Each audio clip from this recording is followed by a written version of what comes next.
Hello. Necəsiz? Bugün mənimlə birgə hazırlaşırsınız və bugün mən sizə outfitimi göstərəcəm. I'm freezing outside. Belə bir rubашkam var. Bir sıx, qəşəng, bomba. Bir ağ şal var. Və belə bir qof rubашkamın rəngində qəşəng ayaqqabılar. Gəlin saçımıza başlayaq.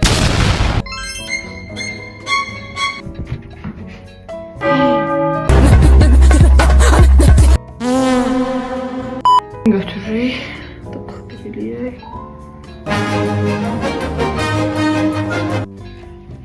Çok zor alanda. İndi isə gəlin mekamıza edək. Hazırdır. İndi isə gəlin gecikirəm artıq. Belə görünür. Çox qəşəngdir. Şallarımızı giyindik. Çox qəşəngdir. Shimmer.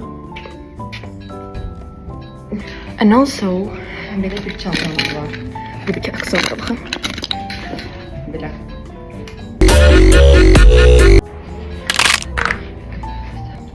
Birinci açkımızda saxarı körlük açkısı. Bir de paltomuzu giyindirip suya soğudum. Belə hacıqlıq lazım oldu.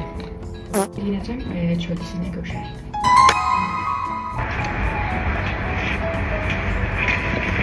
Bye bye.